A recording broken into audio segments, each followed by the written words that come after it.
అందరికీ నమస్కారం. ఈరోజు మనం చెప్పుకోబోయే కథ మొదటి రాత్రి.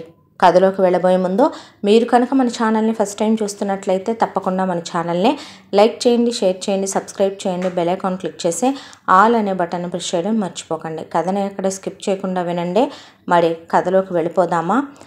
రంగనాథానికి ఒక్కగానొక్క చెల్లెలు, అత్యంత ప్రీతిపాత్రమైన చెల్లెలు జయలక్ష్మి.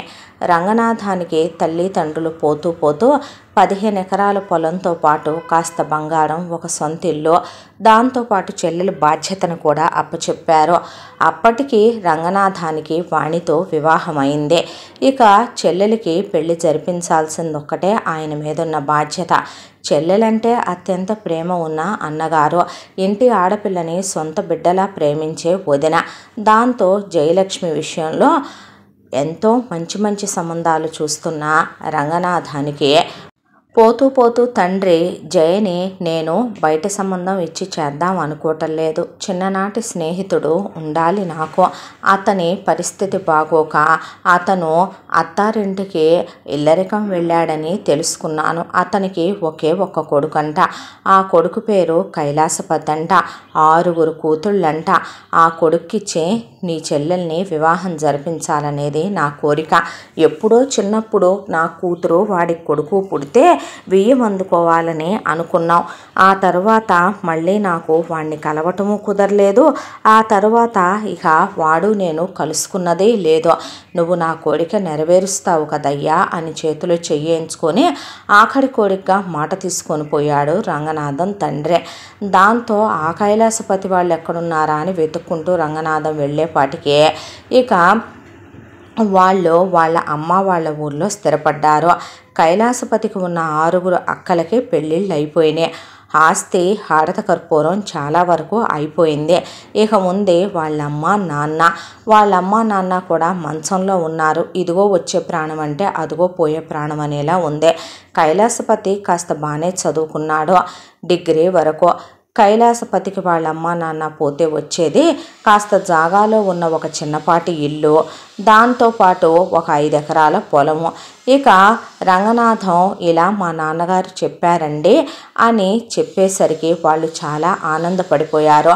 మీ ఇంటి పిల్లని మా ఇంటి కోడలుగా పంపించడం కన్నా మాకు ఇంకేముందయ్యా పెద్ద అదృష్టం అని వాళ్ళంటే కైలాసపతి మాత్రం క్యాలిక్యులేట్ చేసుకున్నాడు. జయలక్ష్మికి కట్న కానుకలు ఏమాత్రం ఇస్తారు అని తను అడిగినట్టుగా అన్నట్టుగా లేకుండా పక్కన ఉన్న వాళ్ళ చేత అడిగించాడు కైలాసపతి. 5 ఎకరాల పొలం పెడతాము అనేసరికి ఆ 5 ఎకరాల పొలం మంచి రేటున్న పొలం. దానికి తోడు ఒక్కగానొక్క చెల్లెలు పెళ్లి కాబట్టి నిశ్చితార్థం పెళ్లి ఖర్చులు మావేనని, పెళ్లి పట్టు చీరల దగ్గర నుంచి అన్నీ జరుపుతామని, పిల్లకి బంగారం వెండి బాగా పెడతామని రంగనాథం వాణి ముందే చెప్పారు. దాంతో కైలాసపతి క్వాలిటీస్ చూసుకుంటే జయలక్ష్మి ఇంటర్ వరకు చదువుకుంది, ఇంటి పని వంట పని వచ్చు, చూడటానికి చాలా అందంగా ఉంటారు రంగనాథం జయలక్ష్మి. రంగనాథం భార్య వాణిని కూడా వాళ్ళు పిల్ల చక్కగా ఉంటే చాలు, కోట్లు లక్షలు కట్నాలు ఇవ్వకపోయినా పర్వాలేదని కోరి చేసుకొచ్చుకున్నారు. రేపు పుట్టబోయే వంశాంకురాలు అందంగా పుట్టాలని. కైలాసపతి చూడటానికి బాగానే ఉంటాడు. దాంతో జయలక్ష్మి అందాన్ని చూసి మోహించి నేను చేసుకుంటాను అని ఒప్పుకున్నాడు. అమ్మా నాన్నల మాట విన్నట్టు, పోయిన వాళ్ళ మాటకి గౌరవం ఇచ్చినట్టు, తన మాట చెల్లించుకున్నట్టు మొత్తానికి జయలక్ష్మికి కైలాసపతికి నిశ్చితార్థాలు పెళ్ళి అయిపోయినాయి. శోభనాలు జరిగిపోయినాయి. 6 నెలలు తిరగకుండానే కైలాసపతి అమ్మా నాన్న టపా కట్టడం అయిపోయింది. వాళ్ళిచ్చెళ్ళిన ఆ 5 ఎకరాల పొలం, ఆ తర్వాత వాళ్ళిచ్చిపోయిన ఆ కొంప అమ్మి కైలాసపతి మొత్తానికి వ్యాపార రంగంలోకి అడుగు పెట్టాడు. ముందు కాస్త బాగానే ఉంది. 1 సంవత్సరం పాటు కాస్తో కూస్తో నిలదొక్కుకొని 4 రూపాయల లాభం వస్తోందనగా కైలాసపతిలో సోమరిపోతుతనం, బద్ధకం పెరిగిపోయి మొత్తం హారత కర్పూరం అయిపోయింది. దాంతో జయలక్ష్మి బాధ కాకుండా ఉంది. ఇక ఇలాగే అయితే రేపు మనకి పిల్లలు పుడితే ఎలా అన్నది నువ్వు ఆలోచిస్తున్నావా ఉంటావా? నిలవ నీడ లేకుండా అత్తమామలు ఇచ్చిపోయిన సొంతిళ్ళు అమ్మేశావు, వాళ్ళు నీకు ఇచ్చిన పొలం అమ్మేశావు. ఇప్పుడు ఏం చేద్దామనుకుంటున్నావు? నేను చేసింది తప్పు జయ, ఇంకెప్పుడూ అలా చెయ్యను. సోముడిపోతనానికి బద్ధకానికి వెళ్ళి వాళ్ళ మీద వీళ్ళ మీద ఆధారపడకూడదని నాకు బాగా బుద్ధొచ్చింది. కాబట్టే నా స్నేహితులు వ్యాపారం చేస్తున్నాం అంటున్నారు. ఈసారి వాళ్ళతో పాటు చేయి కలుపుతాను. నాకొక పూట బాగున్నా బాగుండకపోయినా వాళ్ళైతే నమ్మకమైన మనుషులు కాబట్టి లాక్కొచ్చి 4 రూపాయలు మనకే లాభం కనపడుద్ది అని చెప్పి జయలక్ష్మికి రంగనాథం ఇచ్చిన 5 ఎకరాల పొలాన్ని అమ్మించి దానికి తోడు జయలక్ష్మికి పెట్టిన వడ్డాణం, వంకీలు, పలకసెర్లు, కాసుల పేరు ఈ మొత్తం కూడా అమ్మి మొత్తం కలిపి ఊడ్చి ఎత్తుకెళ్ళి ఇక వ్యాపారం మొదలుపెట్టాడు. అయితే స్నేహితులు అన్నందుకు వాళ్ళొట్టి జులాయి వెధవలు, తాగుబోతులు, తిరుగుబోతులు. కైలాసపతి పెట్టిన డబ్బుల్ని వాళ్ళ వాటా కింద రావాల్సిన డబ్బులు పెట్టకుండా శ్రమ నీదే, అలాగే ఇక మా వంతు అంటావా, ఇదిగో తెస్తున్నాం అదిగో తెస్తున్నాం, ఇదిగో ఒక 25,000 అవసరం, 50,000 అవసరం, రేపే 1,00,000 తెచ్చి జమేసేస్తామని ఇలా చెప్పి మళ్ళీ గుండు కొట్టి వదిలిపెట్టారు. అప్పటికి ఒకవైపున జయలక్ష్మి గర్భవతి. జయలక్ష్మి గర్భవతి అయి కూడా 4 నెలలు. వాణి అప్పుడే నెల తప్పింది. వానికి 3వ నెల. ఇక చెల్లెలు పరిస్థితి ఇలా అయిపోయిందని రంగనాథం గుండె పగిలిపోయింది. ఒక్కగానొక్క చెల్లెలు చివరికి తినటానికి తిండి లేక ఉండటానికి నీడలేక గుడిసెలో ఉంటుందని తెలిసి ఇంటి పనంతా వంట పనంతా కడుపుతో ఉండి తనే చేసుకుంటుందని తెలిసి బావకు ఉద్యోగం లేదు, తిండి గింజలు కూడా కరువైనవి అని తెలిసి రంగనాథం చెల్లెల మీద ఉన్న అపారమైన ప్రేమతో తెచ్చి ఇంట్లో కూర్చోబెట్టుకున్నాడు చెల్లెల్ని, బావమరిదిని. కూర్చోబెట్టుకున్న తర్వాత ఇక చెల్లెలికి ఒకవైపున కడుపుతో ఉంటే తన భార్యతో సమానంగా పుట్టింటి సీమంతాలు, అత్తింటి సీమంతాలు, వాటితో పాటు బలానికి మందులు, హాస్పిటల్ ట్రీట్మెంట్లు ఇవన్నీ చేయిస్తూ కైలాసపతికి ఇక బాధపడద్దు బావా అని, ఎక్కడ ఇల్లరికం ఉన్నానని తనను తాను తక్కువ చేసుకుంటాడో లేదా తాము చులకనగా చూస్తున్నామని ఫీల్ అవుతాడేమోనని రంగనాథానికి ఉన్న 10 ఎకరాల పొలం ఆయన సొంతమే ఇస్తూ ఆయన వెంట తిప్పేవాడు కైలాసపతినే. అలా వెళ్ళిన కైలాసపతి ఆ ఊళ్ళో పొలాల రేట్లు ఎలా ఉన్నాయి, ఆ ఊళ్ళో అసలు ఏ వ్యాపారాలు ఉన్నాయి, ఏ వ్యాపారాలు లేవు, ఇవన్నీ అవపోసన పడుతూ ఉండేవాడు. నలుగురికి తల్లో నాలుకలా ఉండేవాడు. అల్లుడివే అయినా కూడా మంచి తెలివైనోడు అబ్బాయి నువ్వు అనేవాళ్ళు ఆ పల్లెటూళ్ళలో జనాలంతా కూడా. ఆ తర్వాత ముందు జయలక్ష్మి ప్రసవించింది. కొడుకు పుట్టాడు, రవీంద్ర అని పేరు పెట్టారు. ఆ తర్వాత రంగనాథం భార్య వాణి ప్రసవించింది, పిల్ల పుట్టింది. పిల్లకి శైలజ అని పేరు పెట్టారు. ఆ తర్వాత ఒకరోజు జయలక్ష్మి సంబరపడిపోకుంటూ అన్నయ్య దగ్గరికి వచ్చింది. ఏమిటమ్మా అని అడిగితే ఆయనకి వాళ్ళ వంశంలో పూర్వీకులు ఎవరో మిగిలే ఉన్నారంట అన్నయ్య, వాళ్ళల్లో ఎవరో కానీ మగపిల్లలు లేరంట వాళ్ళకే. పోతూ పోతూ వాళ్ళ పేరిట ఉన్న ఆస్తి ఈయనకి రాశారంట. రమ్మనమని కబురు పెడితే ఈయన వెళ్ళొచ్చాడు. ఆ ఆస్తి మొత్తం లెక్క చూసి అమ్ముకొని తీసుకెళ్ళమని అప్పచెప్పారంట అన్నయ్య. అలా 4 రూపాయలు కలిసి వచ్చినాయి. ఇంకా నీ మీద ఆధారపడక్కర్లేదన్నయ్య. ఇప్పటికే మా భారం బరువు చాలా మోసుకొచ్చావు అన్నయ్య నువ్వు. పిల్లాడు 3 ఏళ్ల వాడైపోయాడు. నేనెప్పుడో కడుపుతో ఉన్నప్పుడు 4వ నెలలో వచ్చిన గుర్తు. ఇంకా ఎంతకాలం నీ ఇంటి మీద పెట్టుకొని మమ్మల్ని మోస్తావన్నయ్య, నీ రుణం ఈ జన్మకు తీర్చుకోలేను అని జయలక్ష్మి నీ పుణ్యం అంటానే కలిసి వచ్చింది వదినా మాకని అన్నా వదల్ని కౌలించుకొని ఏడ్చింది. ఆ తర్వాత కైలాసపతి తనకొచ్చిన డబ్బులతో అదే ఊళ్ళో ఒక రైస్ మిల్లు పెట్టాడు. ఇక చుట్టుపక్కల 1000 గ్రామాల్లో ధాన్యాన్ని తనే కొనటం మొదలుపెట్టాడు. అంచెలంచెలుగా వ్యాపారంలో ఎదగటం మొదలుపెట్టాడు. ఒక్కో 2 ఎకరాలు, 5 ఎకరాలు, 3 ఎకరాలు చొప్పున పొలాలు కొనటం మొదలుపెట్టాడు. జయలక్ష్మి ఇక మళ్ళీ పిల్లల్ని కనాలనుకున్నా గర్భసంచిలో లోపం ఉండటం వల్ల ఇక ఆవిడకి పిల్లలు పుట్టలేదు. కైలాసపతికి కూడా పిల్లలు కావాలనే దానికన్నా డబ్బు మీద ధ్యాస ఎక్కువైపోయింది. జయలక్ష్మికి బోలెడంత బంగారం చేయించాడు. అదే ఊళ్ళోనే ఒక 2 సందుల అవతల జయలక్ష్మి వాళ్ళు చాలా స్థలం కొనుక్కొని ఒక పెద్ద ఇల్లు కట్టించుకొని ఇంట్లో ఏసీలతో సహా కారులతో సహా కొనుక్కొని గృహప్రవేశం చేసుకొని వెళ్తే చెల్లెలు సుఖంగా ఉంది, సుఖపడుతోందని రంగనాథం కాస్త ప్రశాంతపడ్డాడు. వానికి ఆ తర్వాత మళ్ళీ గర్భం వచ్చింది. వచ్చి ఈసారి పుట్టిన బిడ్డ సరిగ్గా ఎదుగుదల లేక ఆ బిడ్డ ఇక అబోర్షన్ చెయ్యాలని డాక్టర్లు చెప్పినప్పుడు అప్పుడే గర్భసంచిలో కణత ఉందని తెలిసి ఆ బిడ్డతో పాటు గర్భసంచిని తీసేశారు వానికి. ఇక రంగనాథం వాళ్ళకు కూడా శైలజ తప్ప ఇంకో బిడ్డ లేకుండా పోయారు. పిల్లలిద్దరినీ చిన్నప్పటి నుంచి ఒకే దగ్గర ఆడించడం, పెంచడం, పిల్లలిద్దరినీ ఆదరించడం, ఇలా కళ్ళల్లో పెట్టుకొని చూసుకుంటూ పెంచుకునేవాళ్ళు రెండు కుటుంబాల వాళ్ళు. ఆ ఇంట్లో ఏం వండుకున్నా ఈ ఇంటికి, ఈ ఇంట్లో ఏం వండుకున్నా ఆ ఇంటికి వెళ్తూ ఉండేవే. పిల్లలు కూడా చిన్నప్పటి నుంచి చాలా ప్రేమగా పెరుగుతూ ఉంటాం. పిల్లలిద్దరినీ కూడా ఒకే స్కూల్లో వేసి చదివించడం మొదలుపెట్టారు. అయితే మనసులో మాట ఉండబట్టలేక అడిగేస్తున్నానన్నయ్య నిన్ను, నీ కూతుర్ని నా ఇంటి కోడల్ని చేసి మన రక్త సంబంధాన్ని శాశ్వత బంధం చెయ్యవు అంది జయలక్ష్మి.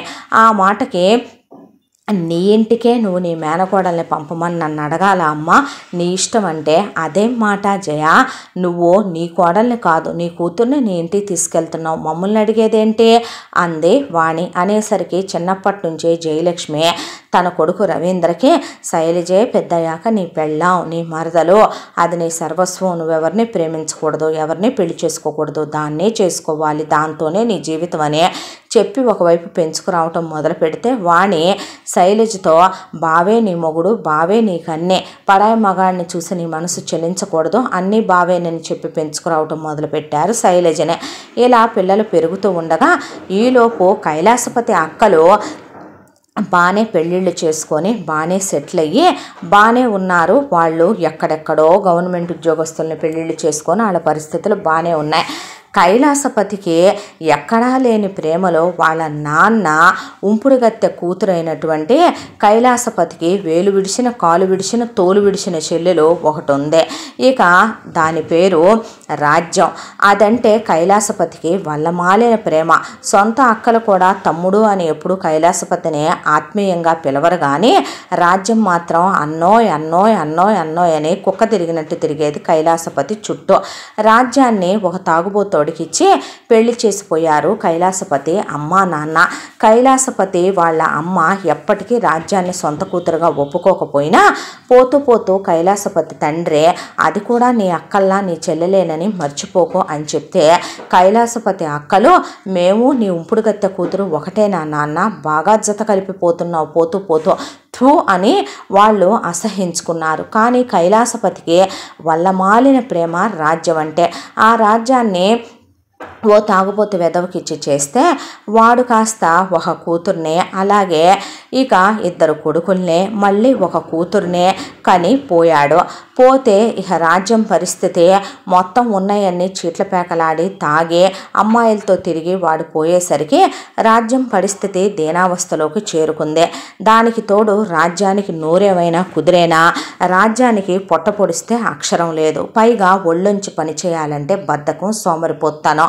మాటలు చెప్పమంటే తంపీలు పెట్టమంటే మంధరకి ఏమాత్రం తక్కువ కాకునే గుణం.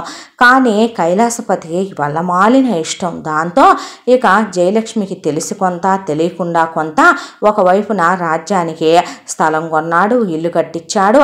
ఆ ఇల్లు వాళ్ళ ఆయన ద్వారా వచ్చిందని పెళ్ళానికి అబద్ధం చెప్పాడు. ఆ తర్వాత వాళ్ళ ఫ్యామిలీని అక్కడ సెటిల్ చేసుకొచ్చాడు. రాజ్యం పెద్ద కూతురికి చదువు అవ్వకపోతే రాజ్యం పెద్ద కూతుర్ని కూడా తనే ఒక సంబంధం చూసి పెళ్లి చేసి అత్తారింటికి పంపాడు.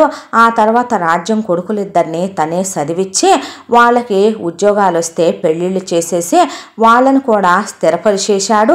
వాళ్ళని 4 డబ్బులు మీరు వేసుకొని 4 డబ్బులు నేను వేసుకుంటానని వాళ్ళకి ఇల్లు కట్టించుకోమని సలహాలు ఇచ్చాడు. వాళ్ళ పెళ్ళాలకు దగ్గరుండి తనే బంగారాలు పెట్టి పెళ్ళిళ్ళు జరిపించాడు.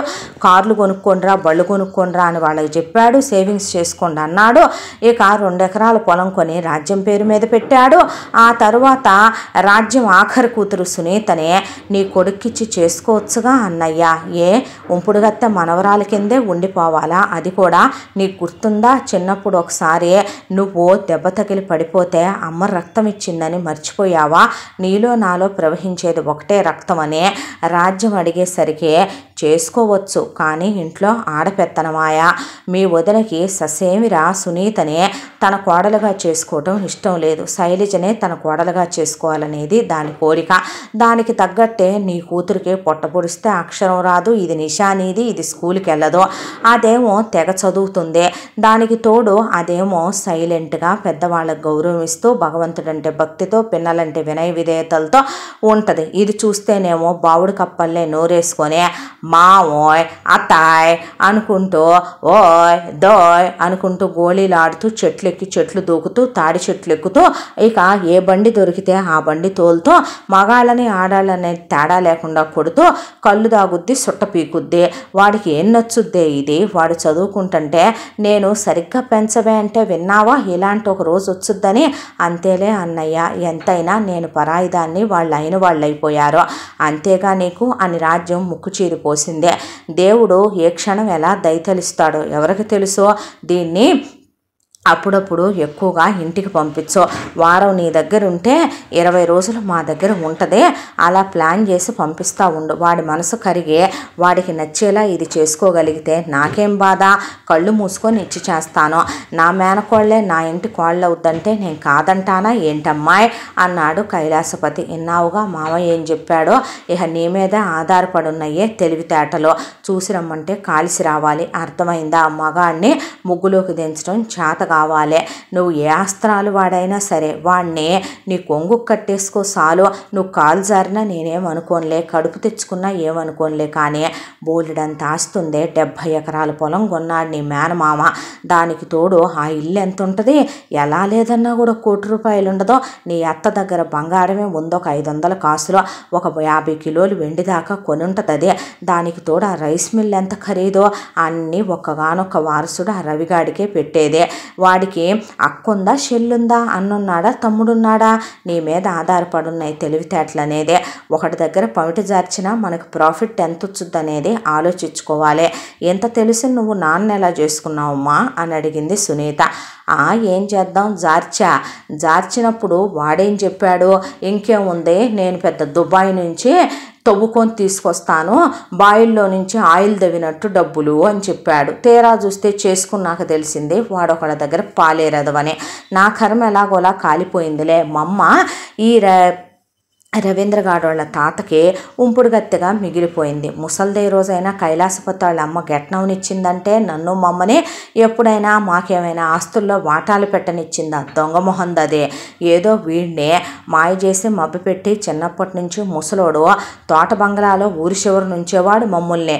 ఈ కైలాసపతిని తీసుకొస్తే వాడితో నేను ఆడుకొని అన్నయ్య అని మా అమ్మ వీడికి నూనె పెట్టి స్నానం చేయించి వీడి కోసం వీడొచ్చినప్పుడు కోడిగుడ్లుండి నాటుకోడి ఉండి చేపల పులుసు వండి వీడికి నోట్లో తినిపించి ఒళ్ళో పడుకోబెట్టుకొని వీడి కోసమని మూటల దగ్గర ఓ లాగు సొక్కా కొని కుట్టించి వీడి కోసమని గోళీలు కొనిచ్చి వీడి కోసం మొక్కజొన్న కండెలు కాల్చి వీడి కోసమని చిలకడ దుంపలు కాల్చిచ్చి వీడి కోసమని కొబ్బరి ఉండలు చేసి పెట్టి వీడి కాళ్ళకు నూనె రుద్ది తలకు నూనె రుద్ది ఎట్టాగొట్ట మా అమ్మ మాయ చేసి వీడోసారి నిజం చెప్పాలంటే చెట్టు మీద నుంచి నేనే ఓ తోపు దోస్తే కింద పడ్డాడు ఎదవ. పడేసరికి వీడికి తలకాయ బొక్కబడి కళ్ళు తిరిగి పడిపోయాడు. బాగానే నెత్తురుపోయిందిలే. అయితే వీడిది మా అమ్మది ఒకటే బ్లడ్ గ్రూపు. దాంతో మా అమ్మ ప్యాకెట్ బ్లడ్ ఇచ్చింది వీడికి.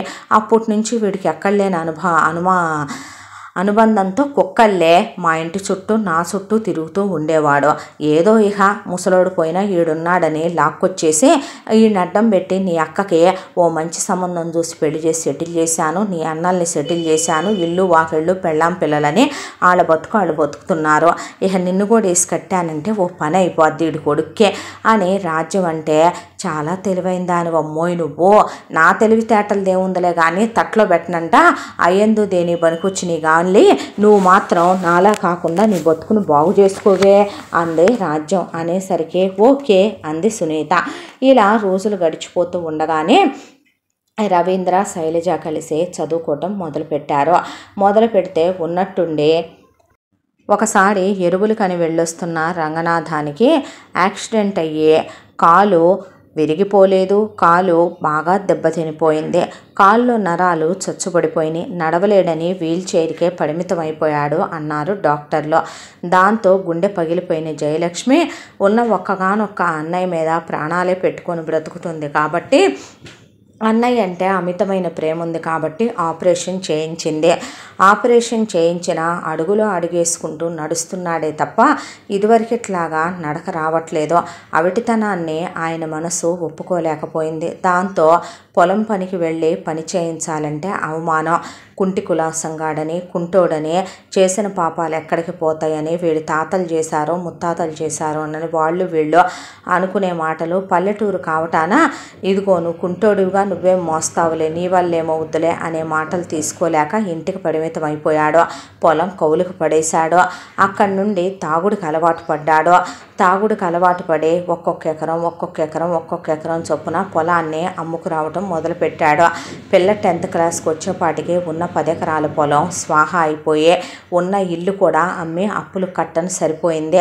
ఇక వీధిలో నుంచోవాల్సిన పరిస్థితి. పిల్ల చూస్తే ఒకవైపున పుష్పవతి అయి ఉన్న పిల్ల, తన కొడుక్కి ఇచ్చి చేసుకోవాలనుకున్న తన కోడలో, తన రక్తం పంచు పుట్టిన తన అన్న, ఎలాగా ఏంటి అనే జయలక్ష్మికి గుండె తరుక్కుపోయింది. దాంతో తాముండే ఇంటికి రమ్మనమని బ్రతిమిలాడింది అన్నయ్యని వదిననే. కైలాసపతి ఇప్పుడున్న పరిస్థితుల్లో వాళ్ళ ఇంట్లో తీసుకొచ్చి పెట్టుకుంటే మీ అన్నయ్యకి అవమానం కాదు అనేసరికి, వద్దులేమ్మా, మేము మా పుట్టింటి వాళ్ళు రమ్మనమని చెప్తున్నారు, వెళ్ళి అక్కడే ఉంటాములే అంది వాణి. అంటే ఇల్లరికం వెళ్ళిపోతావా అన్నయ్య అనేసరికి, ఏ నేను రాలా మీ ఊరు అన్నాడు కైలాసపతి. నువ్వేమన్నా ఇల్లరికం వచ్చావా ఏంటి? ఆపు ముందు.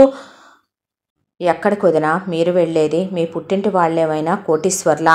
నీకున్న 3 తమ్ముళ్ళు పాపం వాళ్ళేదో ఒకవైపున వ్యవసాయం చేసుకుంటూ, వ్యాపారం చేసుకుంటూ, ఉద్యోగం చేసుకుంటూ బ్రతికిడ్చుకొస్తున్నారు. వాళ్ళ పెళ్ళాలు మిషన్లు కుడుతూ, మగ్గం వర్కులు అవి ఇవి అని చేసుకుంటూ, ట్యూషన్లు చెప్పుకుంటూ, ఏదో చిన్నపాటి ఫుడ్ బిజినెస్లు పెట్టి లాక్కొస్తుంటే, మీ అమ్మా నాన్న వ్యవసాయాన్ని చూసుకుంటూ ఒకవైపున గేదెలను పెట్టుకొని లాక్కొస్తున్నారు. అలాంటిది ఇప్పుడు నువ్వు ఎక్కడికని వెళ్ళి వాళ్ళ మీద భారంగా కూర్చుంటే పద్ధత? అయినా అది నా ఇంటికి కాబోయే కోడలు, ఆయన నా అన్నయ్య, నువ్వు నా వదినవే. మీ రెస్పాన్సిబిలిటీ ఈ క్షణం నుంచి ఎవరు అవునన్నా ఎవరు కాదన్నా నాది. మిమ్మల్ని కాదంటే నన్ను కాదన్నట్టే, నా కొడుకుని కాదన్నట్టే. అది వాడి పెళ్ళామని పుట్టగానే నిర్ణయం అయింది, వాడు దాని మొగుడని నిర్ణయం అయింది. ఎవడు కాదంటానో చూస్తాననేసరికి కైలాసపతి ఇక మాట్లాడితే ఇంకా పెద్దదైపోద్ది విషయం అనుకుంటే, మేము వేరే ఉంటాంలేమ్మా అన్నాడు రంగనాథం. దాంతో జయలక్ష్మి ఇంటికి ఒక 3 ఏళ్ళ అవతల ఒక ఇల్లు గల్ల వాళ్ళు ఎక్కడో అమెరికాలో ఇక్కడ ఇల్లు పాతదైపోయిందని వదిలేసి వెళ్ళారు. ఎంతో కొంత వాళ్ళకి ఒక 3,000 4,000 అద్దిస్తామని ఆ పల్లెటూరులో ముందు అన్న వాళ్ళ సంసారాన్ని అక్కడ దింపింది జయలక్ష్మి.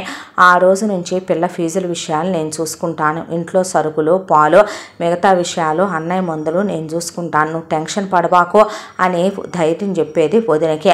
ఆ రోజు నుంచి కైలాసపతి ప్రతి రూపాయి లెక్క రాసుకుంటూ ఇంటెద్దుకి ఎంత ఇచ్చాం, మందులకి ఎంత ఇచ్చాం, పిల్ల ఫీజుకి ఎంత కట్టాం అని తమ కొడుకుతో పాటు పిల్లను కూడా చదివించడం మొదలుపెట్టారు.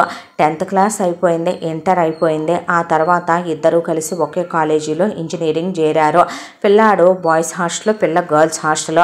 క్లాసులో కలిసి ఇద్దరు చదువుకోవటం, ఆ తర్వాత ఔటింగులకి పంపించినప్పుడు ఇద్దరు కలిసి సినిమాకి వెళ్ళటం, ఇంటర్మీడియట్ నుంచే ఇద్దరు ప్రేమించుకోవటం మొదలుపెట్టారు. బావే నా మొగుడనే ఇంట్లో వాళ్ళందరూ నాన్నకిష్టం, అమ్మకిష్టం, అత్తకి నేను కోడలుగా ఇష్టం, ఇది నిర్ణయం. కాబట్టి శైలజకి బావంటే ఇష్టం.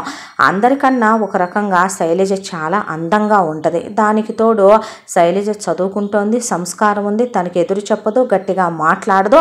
కాబట్టి శైలజ అంటే రవీంద్రకు కూడా వాళ్ళ అమ్మకి ఇష్టం కాబట్టి తనకు కూడా ఇష్టం. పైగా తనకి ప్రత్యేకించి ఒక అమ్మాయిలో ఉండాల్సిన క్వాలిటీస్ అన్నీ సునీతతో పోలిస్తే శైలజ చాలా చాలా ఇష్టం. కాబట్టి ఎప్పుడూ రవీంద్ర సునీత ఎదురుపడ్డా సునీతనే అసహించుకోవటం, విదిలించడం, అపో అవతలకే అనే బా బా బాయ్యా బాయ్యా అంటే థూ ఏంటి ఆ పిలుపు, నువ్వు చండాలంగా ఏమైంది బావా అని శైలజ అంటే చూడు శైలు ఇది దీని పిలుపు అనేసి ఇద్దరూ కలిసి కూర్చొని మాట్లాడుకుంటూ ఉండేవాళ్ళు. అయితే ఇంజనీరింగ్లో శైలజ కంప్యూటర్ సైన్స్ తీసుకుంటే రవీంద్రను మాత్రం కైలాస కైలాసపతి అగ్రికల్చర్ తీసుకోమన్నాడు. ఇలా వీళ్ళు చదువుకుంటూ వచ్చేసారు.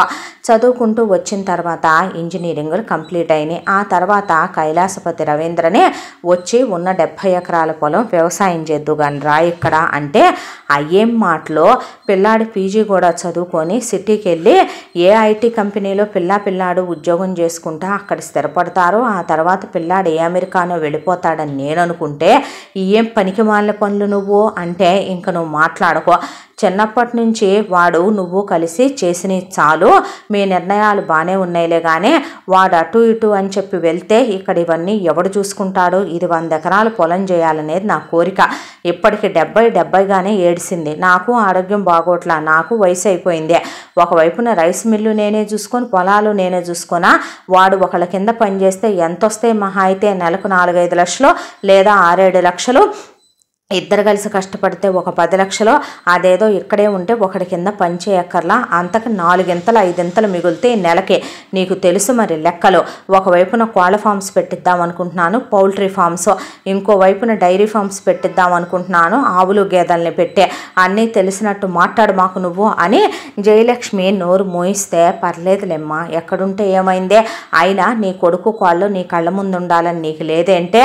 మీ అన్నయ్య వదిన నువ్వు నీ మేనగోళ్ళు నీ కొడుకు నీ కాబోయే కోళ్ళ కాబట్టి అందరూ ఒక దగ్గర సస్తారుగా ఇక్కడుంటే అన్నాడు కైలాసపతి. సరేలే వాడు ఇష్టమే అంటున్నాడుగా అంది జయలక్ష్మి. అలా రవీంద్రనే ఇంజనీరింగ్తోనే చదువు ఆపిచ్చేసి ముందు వ్యాపారం నేర్చుకుందు కానీ పని పద్ధతులు నేర్చుకుందు కానీ అన్నాడు కైలాసపతి. అయితే ఇద్దరికి పెళ్లి చేసేస్తే పోద్దిగా అంది జయలక్ష్మి.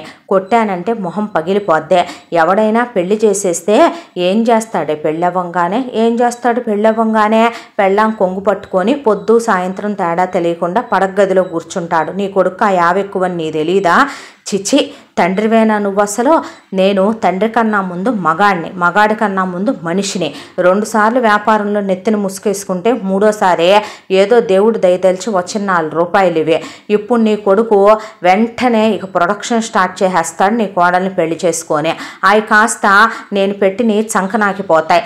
అప్పుడు కూర్చొని నువ్వు నేను కలిసే రైల్వే స్టేషన్ దగ్గరికి వెళ్ళి దుప్పట్లు వేసుకొని అడుక్కోవాలి.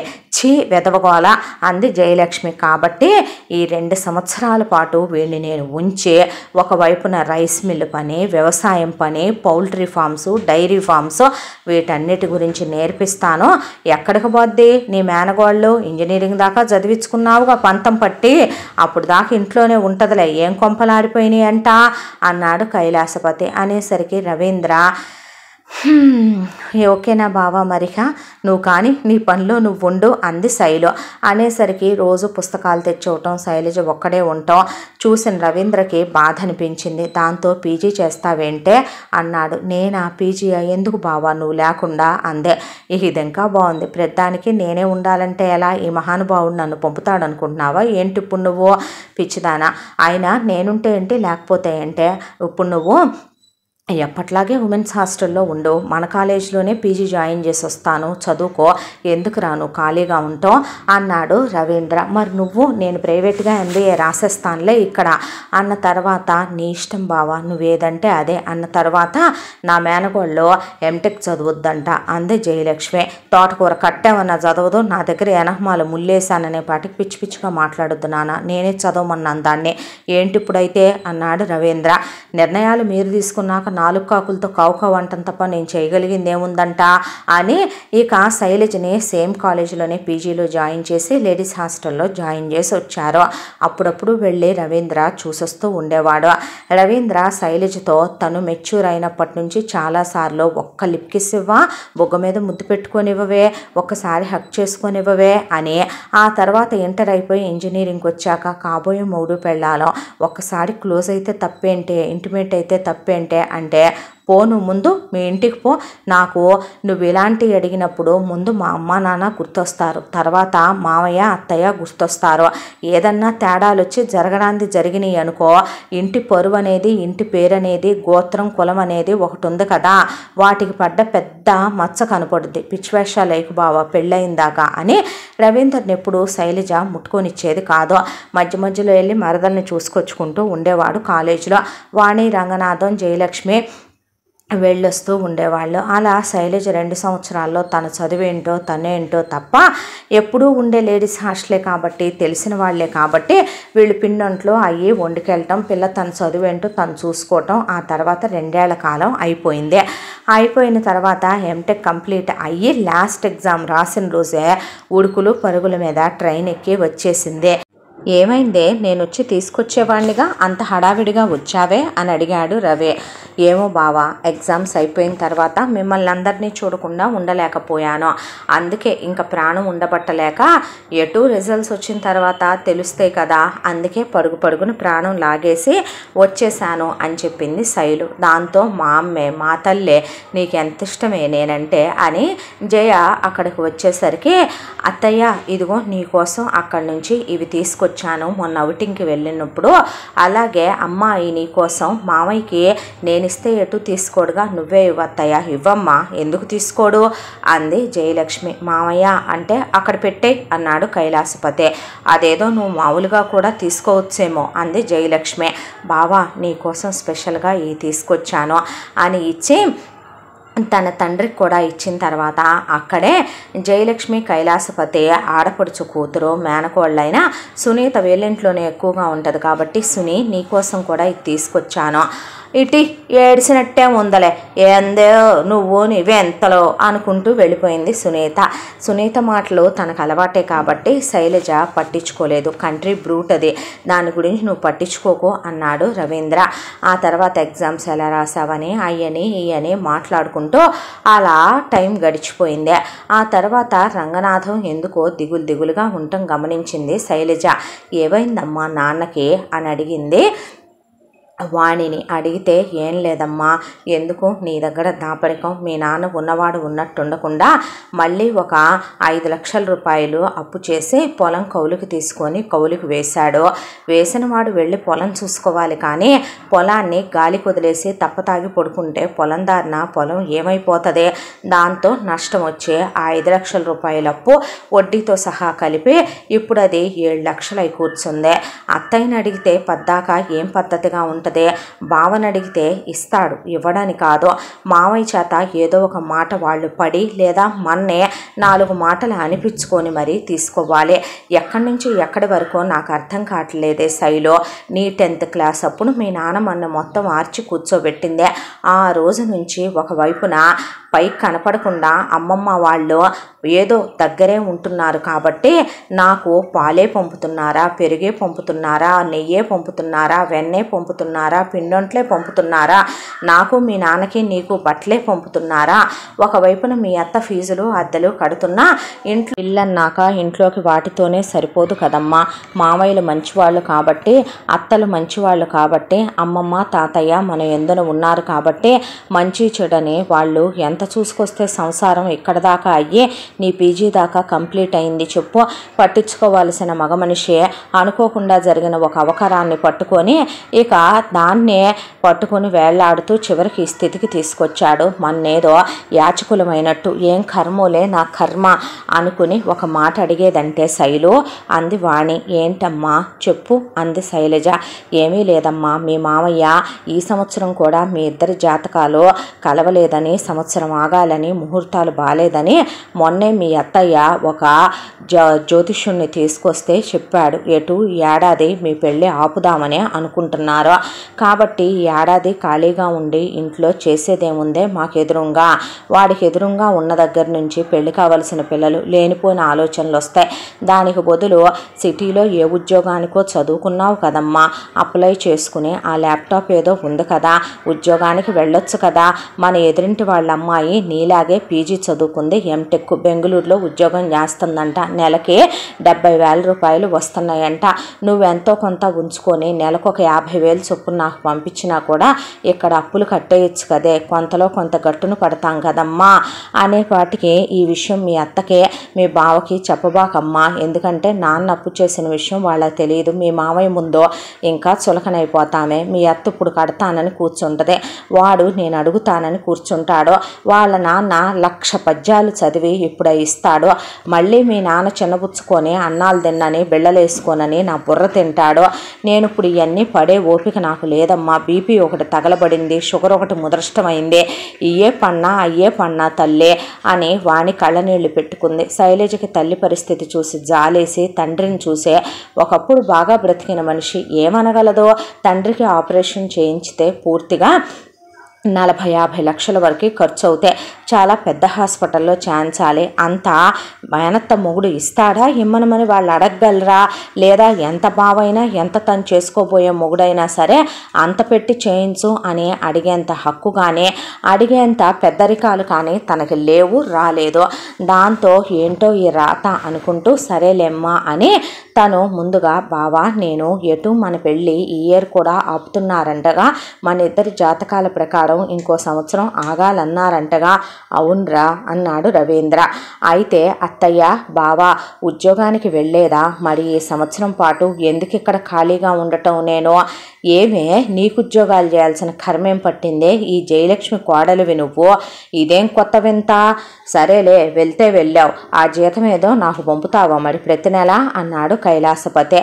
అంటే ఏం మాటలు నువ్వు, చండాలంగా నోరు మూసుకోవయ్యా, అక్కడుండే పిల్లకి ఖర్చులుండవా ఏంటి, నువ్వు నీ వింత మాటలో అంది జయలక్ష్మి. అనేసరికి సరే నీ ఇష్టం, వెళ్తానంటే వెళ్ళు, నువ్వు ఏ కంపెనీలో అప్లై చేసుకుంటున్నావో ఎక్కడుంటున్నావో ఒకసారి మేము వచ్చి చూసి వెళ్తాం, సరేనా, జాగ్రత్తగా చేసుకుంటావుగా మరి 1 ఇయర్ అన్నాడు రవీంద్ర. అవునులేమ్మా, ఇంట్లో ఉండి మాత్రం వయసులో ఉన్న పిల్లలు ఎదురెదురుగా తిరగటం కూడా అంత మంచిది కాదులే, అదేలే నేను మాత్రం పనికిరాను నీకు నీ కొడుక్కే, ఉసే నీ దగ్గర ఆడలక్షణం ఒక్కటి ఉందంటే నీ దగ్గర ఒక్క ఆడలక్షణం ఉందని చెప్పవే, నా కొడుక్కిచ్చి పెళ్లి చేసుకుంటాను, నేను ఆడదాన్ని కాకుండానే ఈ శైలజన్న 13 ఏళ్లకు పుష్పవతి అయిందే, నేను 11 ఏళ్లకే అయ్యా, నీకు అది కనిపించలేదే, ఆడతనం అంటే ఒకటి చెప్పమంటావే, ఎప్పుడు సాపెక్కారన్నది కాదు కావలసిందే, ఆడపిల్ల అంటే ఒబ్బిడి ఉండాలి, ఆడపిల్ల అంటే నిదానం ఉండాలి, సంస్కారం ఉండాలి, సభ్యత ఉండాలి, చదువు ఉండాలి, అందం ఉండాలి, అణకు ఉండాలి, ప్రేమాభిమానాలు చూపించే గుణాలు ఉండాలి, అన్నిటికన్నా ఎక్కువగా నీ అన్న కూతురు అయి ఉండాలి. అవును కదా, నీకు నేనంటేనే నచ్చను గందా, ఏ అత్తాయ్ అనకూడదులే కానీ కడుపులో నిప్పులు పోసుకుంటావమ్మా నన్ను చూస్తేనే, మా ఐదారు సంత చానోర్మై అన్నాడు రవీంద్ర. అసలు నీకైతేనా నేను అసలు మనిషి కాడే కనపడనగా, అసలు నీకు అన్నగా బా, అసలు ఎప్పుడు పట్టించుకున్నా బాయ్య నువ్వు నన్ను, నువ్వు నీ పిలుపు పోతలకి, మా అయ్య చూసావా, నువ్వు ఊరుకోమ్మా నువ్వు ఆగు అన్నాడు కైలాసపతి. అనేసరికి శైలజ రవీంద్ర పక్కనే కూర్చొని 5-6 ఇంటర్వ్యూలకి అప్లై చేసింది. వాళ్ళు ఆన్లైన్ ఇంటర్వ్యూ తీసుకున్నారు. క్యాంపస్ ప్లేస్మెంట్లో అప్లై చేసిన పోయేది శైలు అంటే మనకి తెలుసా బావా ఇలా జరుగుద్దని అన్న తర్వాత, సరే అయితే ఇక్కడ ప్యాకేజ్ కూడా ఎక్కువ వస్తుందిరా, ఇక్కడ బాగుంది, నీకు మెరిట్ కూడా ఉంది కదా, కాబట్టి వీళ్ళు ఫ్రెషర్స్కి కూడా మంచి శాలరీయే ఆఫర్ చేస్తున్నారే, నిజం చెప్పు శాలరీ కోసమే వెళ్తున్నావా ఏంటే నువ్వు, కాకపోతే ఒకటి ఏంటంటే ఉండే నువ్వు ప్రశాంతంగా ఉండాలి, వచ్చే డబ్బులు చేతి నిండా వాడుకోవాలి, దేనికైనా సరిపోకపోతే ఒక ఫోన్ చేయ అమ్మకో నాకో వచ్చి నేను చూసుకుంటాను అన్నాడు. అన్న తర్వాత నువ్వు రాకుండానే నేను వెళ్తానేంటి అంది శైలజ. అని ఒక జాబ్ కన్ఫామ్ అయింది. వెళ్ళి ఆఫీస్ చూశారు. ఆ తర్వాత ముగ్గురు అమ్మాయిలు ఆల్రెడీ ఒక ఫ్లాట్లో ఉంటుంటే వాళ్ళతో పాటు ఫ్లాట్ షేర్ చేసుకోవటానికని చెప్పి శైలజ కూడా ఓకే అనుకుని వెళ్ళి ఆ ఫ్లాట్ అంతా తిరిగి చూశారు. అమ్మాయిలు కాస్త పాష్గా ఉన్నారే తప్ప వాళ్ళు చెడ్డవాళ్ళేమీ కాదు, ఏ డ్రగ్ అడిక్ట్ క్యాండిడేట్లో లేకపోతే ఏ అబ్బాయిల్ని రోజు రూములకి తీసుకొచ్చే అమ్మాయిలో కాదు, వాళ్ళు ఎక్కడెక్కడో చదువుకొని ఉద్యోగాలు చేసుకుంటున్న ఆడపిల్లలు. ఒక అమ్మాయి పేరు శ్వేత, ఒక అమ్మాయి పేరు కావ్య, ఒక అమ్మాయి పేరు గీత.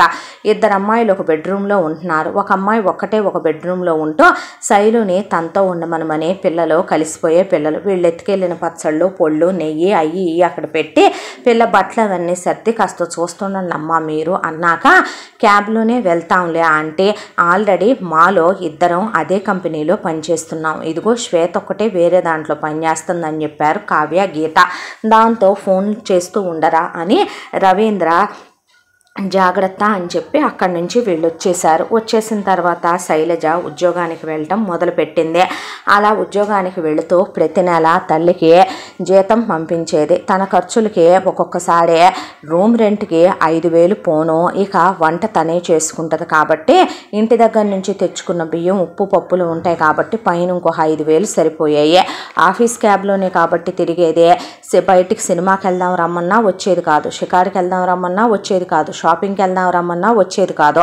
ఎందుకు అనవసరమైన ఖర్చులు? వచ్చింది తండ్రి చేసిన అప్పు తీర్చడానికి అన్నంత వరకే ఉండి ఆ డబ్బులు తల్లికి పంపించేస్తూ ఉండేదే. ఇలా 4-5 నెలలు గడిచిపోయింది. గడిచిపోయిన తరువాత తన బట్టలు తనే ఉతుక్కుంటూ తన పనులు తనే చేసుకుంటూ మధ్య మధ్యలో జయలక్ష్మి రవీంద్రకి ఇచ్చాయి పంపుతూ ఉండేది. తను వచ్చి చూసెళ్తూ ఉండేది, తల్లి వచ్చి చూసెళ్తూ ఉండేది.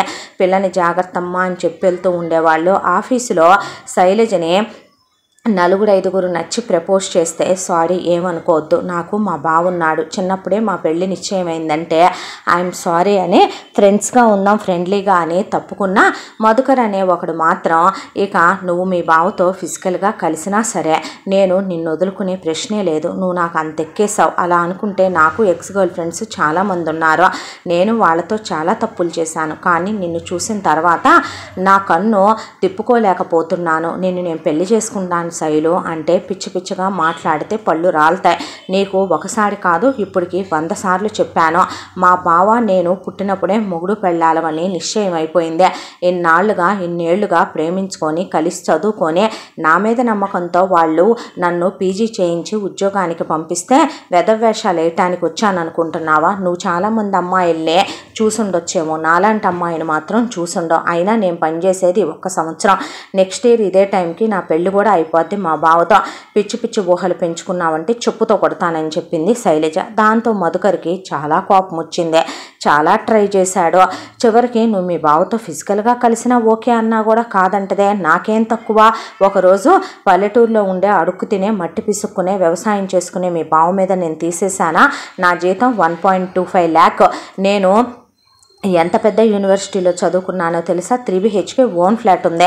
నేనేం మమ్మ పప్ప బాయ్ని కూడా కాదు, నాకు ఓన్గా కారు ఉంది, మాకు ఊళ్ళో ప్రాపర్టీస్ ఉన్నాయి, మా అమ్మ నాన్నలకి మేమిద్దరం కొడుకులం, మా అన్నయ్య ఆల్రెడీ అబ్రాడ్లో సెటిల్ అయ్యాడు, మా మమ్మీ డాడీ చాలా బ్రాడ్ మైండెడ్, వాళ్ళు వచ్చి మా దగ్గర ఉండాలనుకోరు, వాళ్ళకి ఫ్రీడమ్ కావాలంటారు, మాకు ఫ్రీడమ్ ఇస్తారు.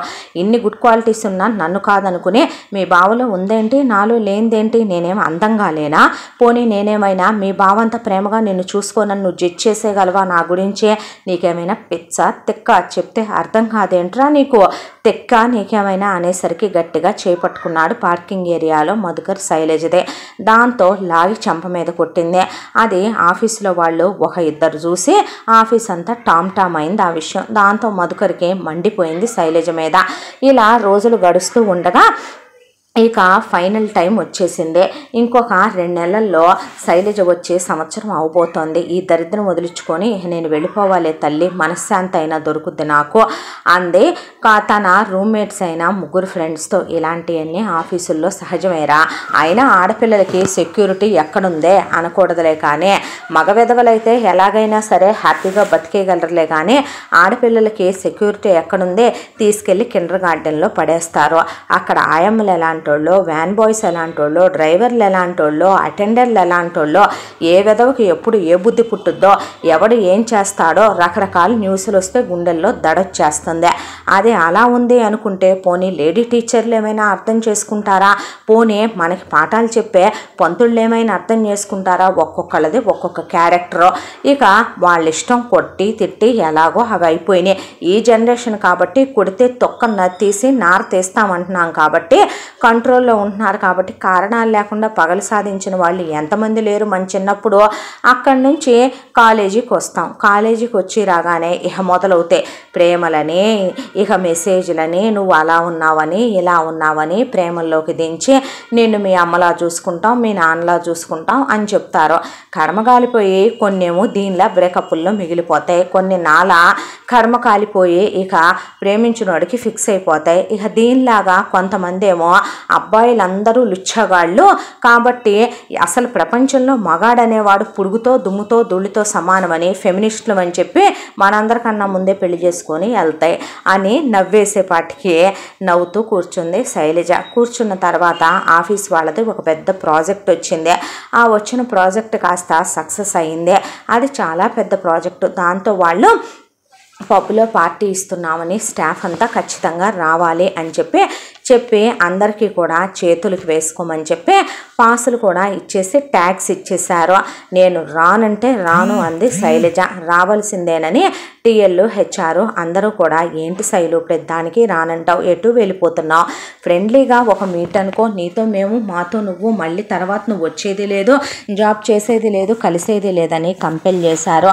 ఇటువైపున నేను వస్తానని ఇక రూమ్లో ఉన్న ఇద్దరు అమ్మాయిలు వాళ్ళ ఆఫీసే, మూడో అమ్మాయి నేను వస్తాను అనేసరికి ఆ అమ్మాయికి ఒక ఎక్స్ట్రా పాస్ అడిగి కూడా తీసుకొచ్చారు. సరేనని వెళ్ళక తప్పదు అని అక్కడికి కూడా తను హెయిర్ తలస్నానం చేసి ఎప్పట్లాగానే హెయిర్కి చిన్న ఫ్లక్కర్ పెట్టుకొని ఎప్పట్లాగానే ఒక చిన్నపాటి మేకప్ వేసుకుని లాంగ్ ఫ్రాక్ వేసుకుంది శైలు.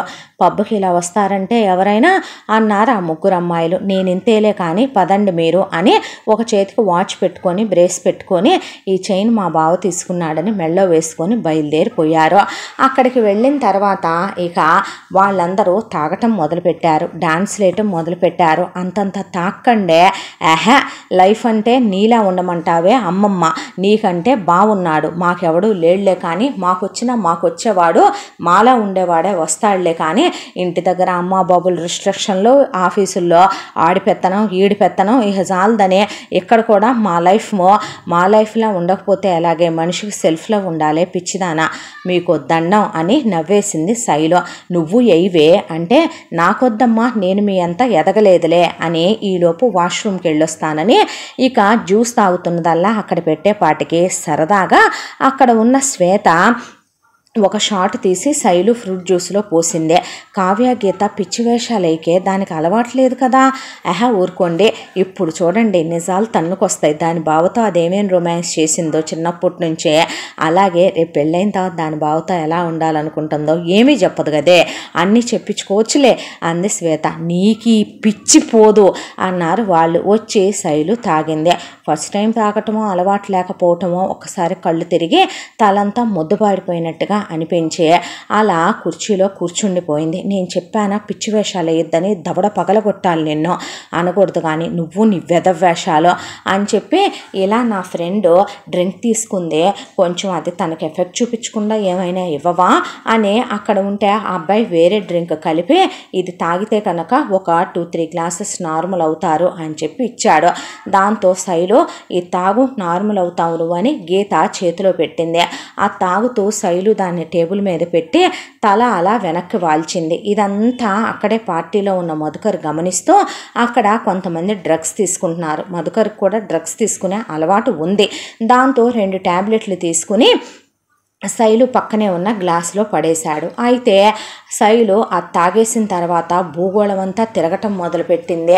అసలు ఎవరెవరో ఏంటో ఎదురుగా బ్లర్ అయిపోయి కనపట్టలేదు.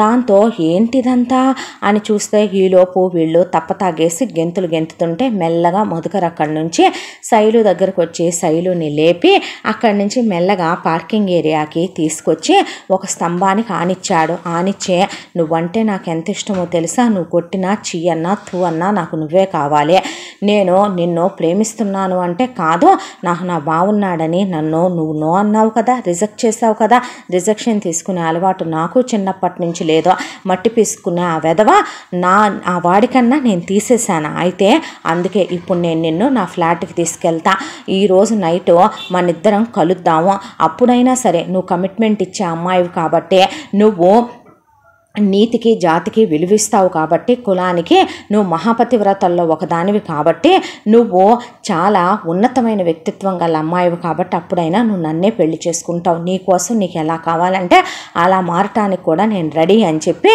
మధుకర్ బ్యాక్ డోర్ తీసి పడుకోబెడదామని శైలజని అలా కారు బ్యాక్ డోర్ తీశాడు. ఈలోపు మధుకర్కి ఆపకుండా టక్క టక్క టక్క టక్క టక్క టక్క టక్క ఫోన్ కొడుతున్నారు వాళ్ళ అమ్మ నాన్న. దాంతో ఏంటా అని చెప్పి ఫోన్ తీసి చెవిలో పెట్టుకునేసరికి సిగ్నల్ రావట్లేదురా అనేసరికి పార్కింగ్ ఏరియా నుంచి నడుచుకుంటూ బయటికి వెళ్ళాడు మధుకర్.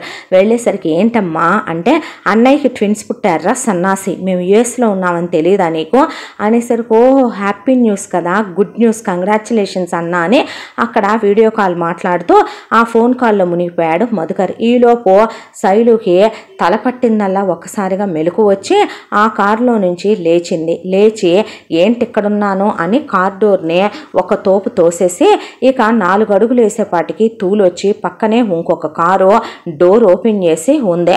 ఆ కారులో పడిపోయేపాటికే ఆ కారు ఉన్నటువంటి ఒక వ్యక్తి అప్పుడే ఫోన్ మాట్లాడుతూ సిగరెట్ తాగుతున్నాడు బయట. అతను చైన్ స్మోకరు. అప్పటికే లోపల ఒక 5-6 సిగరెట్లు తాగి ఆ ఫాగ్ అంతా లోపల పట్టేస్తుందని కారు 4 డోర్లు తీశాడు. వరుసగా కార్ డోర్లు వేసుకొస్తూ విపరీతంగా తాగున్నాడు ఆ అవతల అబ్బాయి. అసలు అతను బ్యాక్ సీట్లో ఉందనే శైలుని గమనించాల. దాంతో అక్కడి నుంచి కారెక్కేసి కారు డ్రైవ్ చేసుకుంటూ వస్తూ ఉండగా ఎవరో బైక్ మీద వెళ్తూ ఉంటే ధడేల్మని గుద్దినట్టు అనిపించింది. కానీ కారు ఆపకుండా అతను తన ఇంటి దగ్గరకు వచ్చేసాడు.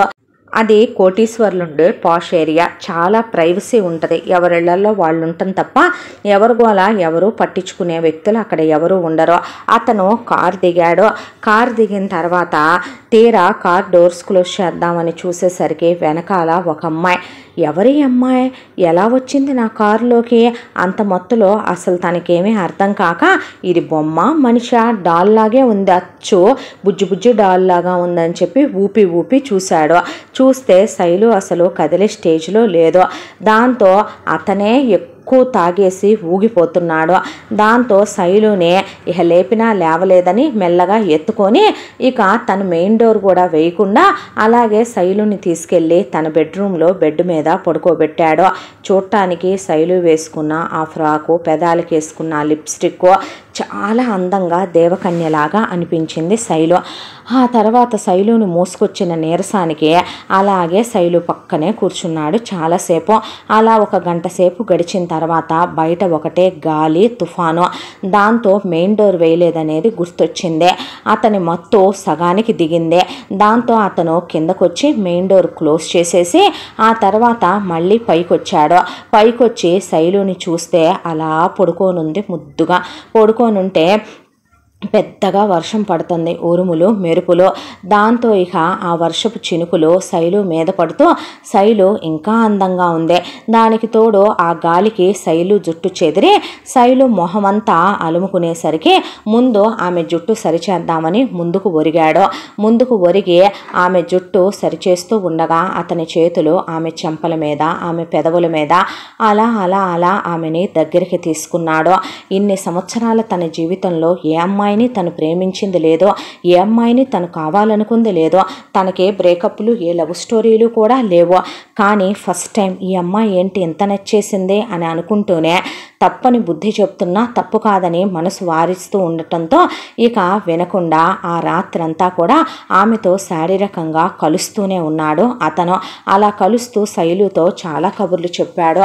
నువ్వు చాలా అందంగా ఉన్నావని, నువ్వు నాకు చాలా నచ్చావని, మనిద్దరం లైఫ్ అంతా కలిసే ఉండాలని, నువ్వు నన్ను వదిలేసి వెళ్ళవు కదా అని, నీతో నా లైఫ్ షేర్ చేసుకోవాలని ఉందని, ఇది తప్పని నాకు అనిపించట్లేదని అలా ఎన్నెన్నో ఏవేవో చెప్పాడు. చెప్పేసరికి తెల్లవారుజామున 4 అయిపోయింది. అయిపోయిన తర్వాత అలా పక్కకు తిరిగి పడుకున్నాడు. శైలుని వదలాలనిపించలేదు. ఆ తర్వాత మళ్ళీ ఆమెతో కలుస్తూనే ఉన్నాడు. ఆ తర్వాత 6ంటికి ఆపకుండా ఫోన్ మీద ఫోను మోగుతుంటే చిరాకొచ్చి అప్పుడు ఫోన్ తీస్తే పోలీసులు, హలో ఏమయ్యా, మేము పోలీసులం అనుకుంటున్నావా లేకపోతే నీ ఇంటి గేట్ వాచ్మెన్లం అనుకుంటున్నావా, ఎన్నిసార్లు చెయ్యాలి బాబు నీకు ఫోను అనేసరికి పోలీసులా, నాకా, ఎందుకు చేశారు ఫోను అని అడిగితే, యాక్సిడెంట్ చేసేసి కారు ఆపకుండా వెళ్తే ఫోన్ చేయరా సార్ అని అడిగితే, అవునా, ఇంతకీ ఉన్నాడా పోయాడా చేసినోడు అంటే ఉండమంటావా పొమ్మంటావా అని అడిగాడు పోలీస్ ఆయన. అది వాడి ఫేటు మీద ఆధారపడి ఉంటుంది, నేనేం చేయను, మీరు వస్తున్నారా, మమ్మల్ని రమ్మంటారా, కేసు ఫైల్ చేయమంటారా, నేనెవరో తెలుసా నీకు, ఎవరనుకుంటున్నావు నా గురించి, నేను ఇండస్ట్రియలిస్టు, బిజినెస్ మ్యాగ్నెట్ జయరామ్ గారి అబ్బాయిని, మా మదర్ పేరు రాధాదేవి, నా పేరు అవినాష్, నేను యుఎస్ రిటర్న్ని, పిచ్చి పిచ్చిగా మాట్లాడద్దు పోలీస్, ఎవరనుకుంటున్నావో అనేసరికి డబ్బు మదంతో బలిసిపోతే ఇలాగే మాట్లాడతారనుకొని, రండి సార్ మీరు దయచేయండి ముందు, వాళ్ళు ఇక్కడ గొడవ చేస్తున్నారన్నాడు పోలీసు. దాంతో అక్కడికి వెళ్తే ఏంటి ఇప్పుడు మ్యాటరు అనే వెళ్ళిన అవినాష్ని చూసి పోలీస్ అదిరిపోయాడు. పైన స్లీవ్లెస్ బనీను, కింద వచ్చేసి ఒక టాను షార్ట్స్ వేసుకొని వెళ్ళాడు. అలా చేతిలో సిగరెట్ స్మోక్ చేస్తూ వస్తుంటే రాత్రి ఏమైందో తెలుసా? ఎవడో ఏది కావాలని చేయలే కానీ లైట్ తీసుకో, చెప్పేది విన్ను ముందు. పోలీస్, నేను చెప్పేది వినమంటున్నానా? రాత్రి ఇంటెన్షనల్గా వాడిని గుద్దలేదు. నిజం చెప్పాలంటే ఏం జరిగిందంటే, నాకు రాత్రి పబ్లో మందు ఎక్కువైందే. నీకు డ్రంక్ అండ్ డ్రైవ్ తప్పు అని నీకు తెలియదేంటయ్యా ఇంత దాంట్లో కూడా? పైగా నువ్వు చేసిన తప్పు, ఆ తప్పును నాతో ఎంత బాగా చెప్తున్నావు. అంటే ఇప్పుడు దాసి ఎంత పెద్ద మ్యాటరా ఏంటి? అలా అనుకుంటే నేను యుఎస్ నుంచి తిరిగి వచ్చిన దగ్గర నుంచి నాకు అసలు ఇప్పుడేంటి, ఎప్పుడో నేను యుఎస్ వెళ్ళిన తర్వాత నాకు బాగా మందు అలవాటైందే. నేను ఎక్కువగానే తాగుతాను. ఆ తర్వాత ఇండియాకి తిరిగి వచ్చాను, లైఫ్ ఎంజాయ్ చేస్తున్నాను, ప్రైవసీ కోసం వేరే ఉంటున్నాను. రోజు ఎంత తాగుతున్నానో ఏం తాగుతున్నానో నాకే తెలియదు. మార్నింగ్ నుంచి ఈవినింగ్ వరకు స్మోకింగ్ అన్నా డ్రింకింగ్ అన్నా నాకు ఇష్టం, తాగుతాను. ఈ సోదంతా ఎందుకులే కానీ ఆడున్నాడా పోయాడా అనేపాటికి పోలా ఉన్నాడు అనేసరికి ఏంటి ఇప్పుడైతే ఏం లేదు, ఏం చేద్దామంటావు? ఏం చేసేదేంటి? ఎఫ్ఐఆర్ ఫైల్ చేయమంటున్నారు వాళ్ళు. అదంతా చేయటానిక నువ్వుంది ఇక్కడ? మా డాడీకి ఫోన్ చేయనా? మీ డిఎస్పీ ఐజీ వాళ్ళు వస్తారు. స్వామి ఇప్పుడు నన్ను ఏం చేయమంటారో చెప్పండి సార్, మీరు కాంపన్సేషన్ అడుగు ఎంతో అనేసరికి, చూడండి మీకు నాకు సారీ చెప్పే అలవాట్లేదు, నేను సారీ చెప్పేంత పెద్ద తప్పు చేశాను అనుకోను, ఎందుకంటే మీ వాడు కూడా రాంగ్ రూట్లో వచ్చాడు. రాత్రి నాకు ఎవరినో గుద్దినట్టు అనిపించింది, ఆపకుండా వెళ్ళిపోయేంత బ్యాడ్ మేనర్స్ ఉన్నోడిని కాదు నేను. నిజానికి నేను ఇప్పుడు కాన్షియస్లో లేను. అయితే ఇప్పుడు మీ అబ్బాయికి యాక్సిడెంట్ జరిగింది నా వల్లే. మీరు దీన్ని ఇష్యూ చేసినంత మాత్రాన మీకు వచ్చేదేంటి? మా డాడీ వస్తే 5 నిమిషాల్లో నన్ను బయటికి తీసుకెళ్ళిపోతాడు. దానికన్నా మీ కాంపన్సేషన్ ఎంత కావాలో అడగండి, ఇస్తాను అనేసరికి పోలీస్ ఆయన హాస్పిటల్ బిల్లు 5 లక్షలు అయింది. అంతే కదా, ఆ 5 లక్షలు కాకుండా నేను ఇంకో 10 ఎక్స్ట్రా ఇస్తానులే కానీ వాడు ఎడ్యుకేషన్కి యూజ్ అవుతాయేమో అని 15 రాసిస్తే, మరి నన్నేం చేయమంట? ఇదిగో నీకు ఇంకొక 5 అనేసరికి వెళ్ళండి అమ్మా వెళ్ళండి అనే డబ్బుతో దేన్నైనా తొక్కేయచ్చు, దేన్నైనా కొనేయచ్చు, పెద్దింటి బిడ్డ, వెళ్ళండి బాబు వెళ్ళండి అనేసరికి అప్పటికి మొత్తం కంప్లీట్ అయ్యి మార్నింగ్ 7 అయింది. ఇంటికి తిరిగి వచ్చాడు అవినాష్. తిరిగి వచ్చిన తర్వాత అలా హాల్లో సోఫాలో కూర్చుంటే రాత్రి జరిగిందంతా గుర్తొచ్చింది. తను పబ్ దగ్గర నుంచి రావటం, ఆ తర్వాత ఒక అమ్మాయి బ్యాక్ సీట్లో కనిపించటం, పై రూమ్లోకి తీసుకెళ్ళి పడుకోబెట్టుకోవటం, ఆ తర్వాత వర్షం పట్టడం, తన డోర్ వేయటం, అమ్మాయితో క్లోజ్ అవటం, రాత్రంతా కలుస్తూనే ఉండటం, ఇదంతా కలిసి వచ్చి షిట్ అనుకొని గబా పరిగెత్తుకుంటూ పైకి వెళ్ళేపాటికే అక్కడ ఆ అమ్మాయి లేదు. ఆ అమ్మాయి తాలూకా ఆనవాళ్ళు కానీ ఆ అమ్మాయి తాలూకా గుర్తులు కానీ మొత్తం వెతికాడు, ఏ చిన్న ప్రూఫ్ అయినా దొరుకుద్దేమోనని. ఏమీ లేదు. ఈ విషయం ఇప్పుడు మా డాడీకి తెలిసిందంటే మా వాడికి అసలే బీపీ వైఫైలో ఉంటుంది. ఇంకేమైనా ఉందా దేవుడా? కానీ ఇప్పుడు ఇది చెప్పాలా వద్దా? చెప్పకపోతే ఇప్పుడు ఇది ఇంకొక ఇష్యూలా కన్వర్ట్ అయితే, చెప్తే ఇంకోలా అవుతుందా, చెప్పకపోతే ఇంకోలా అవుతుందా? ఏదైతే అదైందే. చెప్పకుండా ఉండటం కరెక్ట్ కాదు. డాడీకి తెలిస్తే తర్వాత అయినా ఇలాంటి ఇష్యూలు అవుతాయి అని ముందు ఇంటికి వెళ్ళాలి అనుకుని ఫ్రెష్ అవ్వాలనుకుని వాష్రూమ్లోకి వెళ్ళాడు ఫ్రెష్ అవటానికి. ఈలోపు ఇక సైలో ఎప్పుడైతే అవినాష్ అలా వెళ్ళిపోయాడో వెళ్ళేసరికి తను స్పృహలోకి వచ్చింది. చూస్తే నగ్నంగా బట్టలు లేకుండా దుప్పట్లో ఉందే. చూస్తే గుండె ఆగిపోయినంత పని అయింది. అసలు ఇది ఎవరిల్లో? కొంపదీసి అమ్మాయిల్ని తార్చే వాళ్ళ ఇల్లా? లేదంటే కనుక ఎవడైనా తనతో తప్పుగా బిహేవ్ చేశాడా? తన జీవితం నాశనం అయిపోయిందని అర్థమైపోయింది. ఫోటోలు చూస్తే గోడల నిండా అవినాష్ ఫోటోలు, వాళ్ళ అమ్మ నాన్న ఫోటోలు అవన్నీ ఉన్నాయి. దాంతో అలాగే దుప్పటి చుట్టుకుని బయటకు వచ్చి చూసిందే. ఇల్లంతా ఎవరో కనపడలేదు. ఇది ఎవరిల్లో ఏంటో, వీళ్ళు అసలు ఎవరో ఏంటో, ఎటు నా జీవితం నాశనం అయిపోయింది. ఇప్పుడు ఏడ్చి పెడబొబ్బలు పెడితే జరిగిపోయిందంతా తిరిగి వస్తుందా? వాళ్ళెవరూ లేనట్టున్నారో.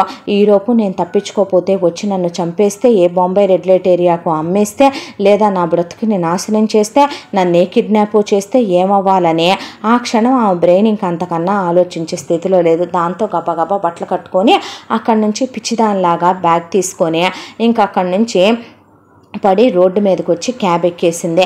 క్యాబోడికి ఎంత ఇస్తున్నానో ఏమో తెలియకుండా ఫ్లాట్ దగ్గరికి వస్తే అప్పటికే శ్వేత, కావ్య, గీతకి రాత్రి వేసింది దిక్క. మేమే తెల్లవారుజామున 3ంటికి వచ్చాం, ఎక్కడికి వెళ్ళావే నువ్వు అని హ్యాంగ్ ఓవర్ పెగ్గులేస్తూ కూర్చున్నారు. దాంతో శైలు ఏమీ మాట్లాడలేదు. ఎక్కడికో చోటకి వెళ్తే వెళ్ళావు, వచ్చావులే కానీ మళ్ళీ ఈవినింగ్ దాకా మమ్మల్ని ల్యాబ్ బాకు అనేసరికి శైలుకి ఏం మాట్లాడాలో అర్థం కాల. నీరసంతో కళ్ళు తిరుగుతున్నాయి, ఒళ్ళంతా ఒకటే నొప్పులు. ఎప్పుడూ లేదు ఇలాంటి ఒక ఫీలింగ్. ఏంటిదంతా, ఏంటో కడుపులో ఒకలా ఉంది, ఏంటో కాళ్ళు చేతులు గుంజేస్తున్నాయి, ఒళ్ళంతా నరాలు లాగేస్తున్నట్టు అనిపించింది. దాంతోపాటు పేగులు తెగిపోయేంత దుఃఖం వచ్చింది. వెళ్ళి బాత్రూంలో గీజర్ వేసుకుని అలా షవర్ కింద 3 గంటల సేపు నుంచొని ఏడ్చి ఏడ్చి ఏడ్చి ఏడ్చి ఏడ్చి కళ్ళు తిరిగిపోయేంత ఏడ్చింది. ఆ తర్వాత వచ్చి ఆపకుండా 2 బాటిల్స్ మంచినీళ్ళు తాగేపాటి కళ్ళు బైర్లు గమ్మి ఒకసారిగా మంచం మీద కుప్పకూలిపోయింది. అలా పడిపోయి ఒళ్ళు తెలియకుండా ఎంతసేపు పడుకుండిపోయిందో అలా పడుకుండిపోయాక రాత్రికి నిద్రలోంచి లేచింది. లేచిన తర్వాత మళ్ళీ కళ్ళల్లోంచి రాత్రి జరిగింది గుర్తొచ్చి దుఃఖం ఆగలేదు. ఇప్పుడు ఈ విషయం అమ్మా నాన్నకి చెప్పాలా, అత్తయ్యకి చెప్పాలా, మామయ్యకి తెలిస్తే ఏం చేస్తాడో, బావకు ఇప్పుడు ఈ విషయం చెప్పాలా వద్దా, చెప్తే తప్ప చెప్పకపోతే తప్ప ఈ విషయం దాచి బావని పెళ్లి చేసుకోవచ్చా, పోనీ ఈ విషయం చెప్తే బావ ఎలా రియాక్ట్ అవుతాడో తలంతా బద్దలైపోవటం మొదలైంది. ఏది ఏమైనా ఇంకిక్కడ ఒక్క క్షణం కూడా ఉండకూడదు.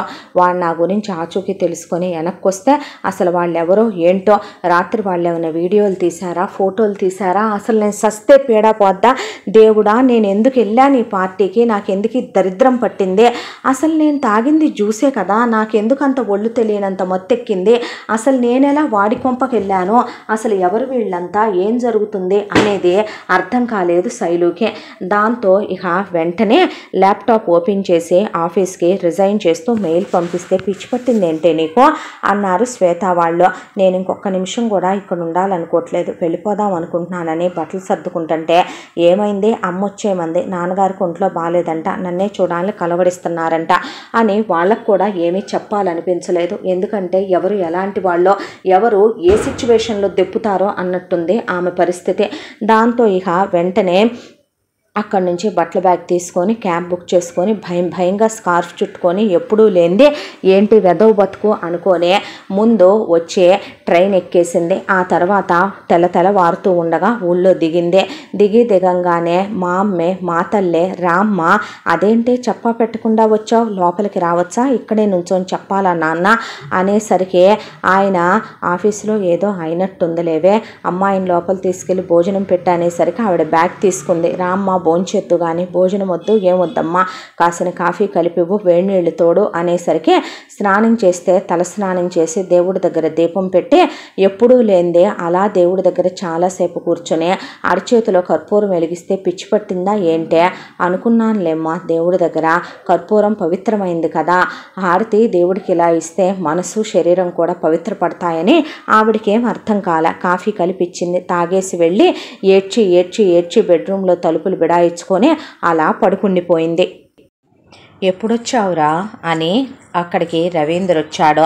అంతేలే అత్త అని చిన్నప్పటి నుంచి చుట్టూ తిరగటం తప్ప పొద్దున్నే మేనగోళ్ళు వచ్చిందని, కాబోయే కోళ్ళు వచ్చిందని ప్రేమతో జబ్బలన్నీ ఇరిగిపోయిందాక రోట్లో పచ్చళ్ళు చేసి 4-5 రకాల టిఫిన్లు వేసి ఉంచి ఎదురు చూస్తా కూర్చుంటే ఎలా ఉన్నావు అత్త అని కూడా పలకరించడానికి రారు, పెద్దోళ్ళు అయిపోతారులేమ్మా, ఉద్యోగాలు చేస్తున్నారుగా అనేసరికి నేను ఇప్పుడు ఏ ఉద్యోగము చేయట్లేదత్త, మానేసి పర్మనెంట్గా వచ్చేసాను. అవునా, ఏ 1 year అయిపోతుందిగా అత్త, అంతేలే నువ్వు మాట అంటే మాటే, ఫస్ట్ నుంచి మాట మీదే ఉంటావు, ఏమీ తినలేదా, మొహం ఏంటి అలా పీక్కుపోయింది అత్త, దానికి ఏం పెట్టలేదా అన్నాడు రవీంద్ర.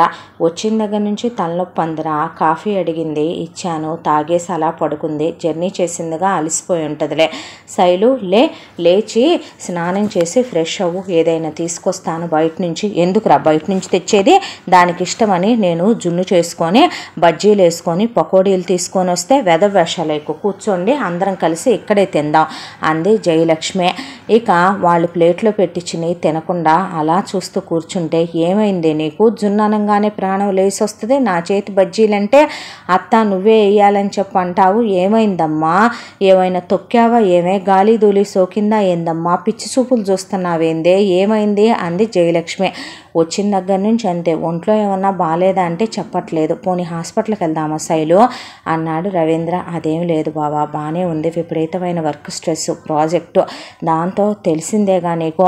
అందుకే నేను అసలు ఎందుకే జాబ్ కంటే మళ్ళీ హర్ట్ అవుతావని నేను పంపించక తప్పలేదు అన్నాడు. అయినా అయిపోయిందిగా, ఇంకొక 2-3 మంత్స్లో మీ పెళ్ళి అయిపోయి ముడిపెట్టేస్తే ఆ హనీమూనో బొనీమూనో వెళ్ళొచ్చి ప్రశాంతంగా మీ కాపురం మీరు చేసుకుందరు. కానీ మరే ఎప్పుడెప్పుడు భావం దానికి ఇచ్చి చేద్దామా అని ఎదురు జుత్త కూర్చుంటావులేమ్మా నువ్వు అంది సునీత. నువ్వేడ దరిద్రమే నాకు అంది జయలక్ష్మి. అనేసరికి ఆ తర్వాత వాళ్ళు వెళ్ళిపోయిన రాత్రంతా నిద్రపోలేదు శైలు.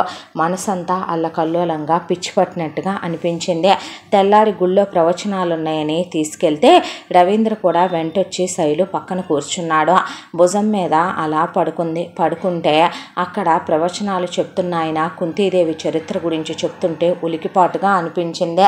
భర్తకి పాండురాజుకి నిజం చెప్దామని కూడా కుంతి నిజం చెప్పలేదని, కానీ మహాపతివ్రతల్లో కుంతి ఒకటని, కుంతి తెలియనితనంలో చేసిన పొరపాటే కానీ అది తప్పు కాదని, మంత్రపరీక్ష కూర అలా చేసిందని, కుంతి చేసింది ఎప్పటికీ తప్పు అని అనరని అనేసరికి ఇంటికి వచ్చి ఇప్పుడు బావకి చెప్పాలా వద్దా బుర్ర పనిచేయలేదు. ఈలోపు రవీంద్ర వచ్చి హక్ చేసుకోబోతే, బావా పిచ్చి పనులు చేయకో, ఏంటే నువ్వు నన్ను దగ్గర రానివ్వవా? నీకెన్నోసార్లు చెప్పా పెళ్ళి తర్వాత అంటావు, అంతేగా ఆ పెళ్ళి కాస్త అవ్వని చెప్తా నీ పని. నిన్ను వదిలితే అప్పుడు అడుగు.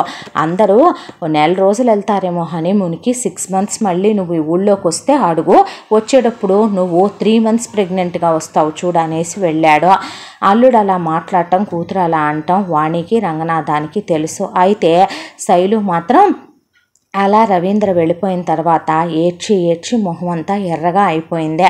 ఆ తర్వాత రంగనాథం కాస్త 4 అడుగులేసి వస్తాను బయట దాకా వెళ్ళని బజార్కి వెళ్ళాడు. జయలక్ష్మి ఏదో షాపింగ్ ఉందని ఆ పక్కనే ఉన్న టౌన్కి వెళ్ళి అప్పుడే ఇంటికి వచ్చి అలసటగా ఉందని అడ్డం పడిందంట. కైలాసపతి లెక్కలు చూసుకుంటున్నట్టున్నాడు ఇంటి దగ్గర. దాంతో ఇక వాణి వంట చేసుకుంటుంటే, శైలజ ఇక నేను బ్రతకూడదు, బావని మోసం చేయటం తప్పు, అలాగని నిజం చెప్పి నేను ఇప్పుడు అల్లరిపాలు కాలేను, అమ్మా నాన్నల అవమానాల పాలు చేయలేను, ఈ బతుకు అసలు నేను ఎందుకు బతకాలి, ఎవరి కోసం బ్రతకాలి అని తల్లిది ఒక చీర తీసుకొని ఫ్యాన్కి బిగిచ్చేసుకొని స్టూల్ తన్నేసింది. అయితే ఆ ఫ్యాన్ కాస్త లూజుగా ఉండేపాటికి ఒగ్గి ఫ్యాన్ ఇరికి కింద పడి పెద్ద సౌండ్ వచ్చేపాటికి వాణి పరిగెత్తుకొచ్చి కూతురు మెళ్ళో అలా చీర బిగించుకోవటం, ఫ్యాన్ పడిపోవటం, కూతురు మొహం అంతా ఎర్రగా అయిపోవటం, కళ్ళు ఎర్రగా ఉండటం, కూతురు ఏడ్చిందని అర్థమయ్యి ఏమైందమ్మా అని కూతురును పట్టుకొని గట్టిగా పట్టుకొని అడిగింది.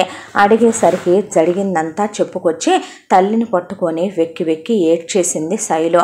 ఏడ్చేసరికి ముందు నువ్వు కళ్ళు తుడుచుకో శైలు. ఎందుకమ్మా ఇప్పుడు ఈ విషయం బావకి చెప్పాలా వద్దా, అత్తకి చెప్పాలా వద్దా అమ్మా, నాన్నకి చెప్పాలా వద్దా, అసలు ఏం చేయాలో నాకు అర్థం కావట్లేదమ్మా, తల ముక్కలైపోతుంది, నాకు బ్రతకాలని లేదు, ప్రమాణపూర్తిగా దైవసాక్షిగా నువ్వు వెళ్ళమన్నావనే ఉద్యోగానికి వెళ్ళానమ్మా, నేను కనీసం షాపింగ్కి సినిమాకి షికారుకు కూడా వెళ్ళలేదమ్మా, ఇంతకాలంలో ఒక చిన్న తప్పు కూడా చేయలేదు, నీ మీద నాన్న మీద ఒట్టమ్మా, బావ మీద ఒట్టు అని చెప్తే జరిగిందేదో జరిగిపోయిందే, ఇదేమీ ఇప్పుడంత గొప్ప విషయం ఏమీ కాదు, మనసా వాచ కర్మణ అనుకుని చేస్తేనే దాన్ని తప్పంటారు, ఇందులో నీ తప్పేముంది, అసలు అతను ఎవరో నీకు తెలుసా, అతని ముక్కు మొహం కూడా తెలియదు, నువ్వెవరో అతనికి అంతకుముందు పరిచయం లేదో, అదే అనుకోకుండా వచ్చిన ఒక పీడకలు అనుకొని మర్చిపో, నీకు మీ బావకి పెళ్లి చేయాలనుకుంటున్నారు, చేసుకో, ప్రశాంతంగా నీ కాపురం నువ్వు చేసుకోమ్మా, ఇవన్నీ అనవసరం, నువ్వు ఈ విషయాల గురించి ఎవరితోనూ చెప్పొద్దు, ఎందుకంటే మీ బావ ఒకవేళ నిన్ను అర్థం చేసుకుంటాను అన్నా అతను ఎంతైనా మగాడు, ఏదో ఒక రోజు నిన్ను దెప్పొచ్చో, లేదా ఒకవేళ ఏ శోభనం గదిలోకి వెళ్ళిన తర్వాత అతనికి ఇంకొకడు తాకిన శరీరాన్ని నేను తాకుతున్నానని ఇది రావచ్చు. కాబట్టే వద్దు, మీ మామయ్యకి తెలిస్తే అనవసరమైన చిలవలు పలవలు అల్లరి చేస్తాడు. ఇప్పటికే మన పరిస్థితి బాగోక మనం వాళ్ళ కింద బ్రతుకుతున్నామనే చులకన భావం ఉంది మీ మామయ్యలో. మీ అత్తయ్య కడుపులో పెట్టుకోగలదేమో కానీ మీ మామయ్య సునీతనిచ్చి ఎప్పుడు పెళ్లి చేద్దామా రవీంద్రకి, ఏ తప్పు దొరుకుద్దా మన వైపు నుంచనే కాట్లకాడ కుక్కలాగా ఎదురు చూస్తా కూర్చున్నాడు. చూడమ్మా, ఏ ఆడది కావాలని ఏ తప్పులు చేయదు. అలా అనుకుంటే మేము చెప్పామని నువ్వు మా కోసమని ఉద్యోగానికి వెళ్ళి ఈరోజు ఇలా జరగటానికి కారకురాలను ఒక రకంగా నేనే. తప్పో ఒప్పో మంచో చెడు జీవితంలో జరిగిపోయిందే. పెళ్లికి ముందు కాశీకి వెళ్ళొద్దాం, గంగలో మునుగు, నువ్వు పవిత్రురాలు అయిపోతావు. ఆ తర్వాత మీ బావను పెళ్లి చేసుకో. ఎంతోమంది అమ్మాయిలు మనఃపూర్వకంగానే ఎంతోమంది అబ్బాయిలతో టీనేజీల్లో ఉన్నప్పుడు బిలో 10th క్లాసులు ఎబో 10th క్లాసులు ఒళ్ళుపై తెలియకుండా శరీరంలో వచ్చేటటువంటి కోరికల్ని చంపుకోలేక ఎంతోమంది వాళ్ళతో కలుస్తున్నారు. కొంతమంది కడుపులు తెచ్చుకుంటున్నారు. అమ్మలు గుట్టుగా తీయించి అమెరికాలు ఆస్ట్రేలియాలను పెళ్లిళ్ళు చేయించి పంపిస్తూ వాళ్ళు కాపురాలు చేసుకుంటున్నారనే కడుపులో బాధను దిగమింగుకోవటం లేదా? ఇలాంటివన్నీ ఈ రోజుల్లో సహజమమ్మ. ఈ విషయాలన్నీ పట్టించుకోవద్దు. అలాగనుకుంటే మొగుడు పెళ్ళాల్లో ఎవడు వర్జినో ఎవడు కాదో ఎవడికి తెలుసు? దానికి ఏమైనా టెస్టులు ఉన్నాయా? చేస్తే బయటపడతాయా? నేను చదువుకున్నానే, నాకు ఇంకిత జ్ఞానం తెలుసు.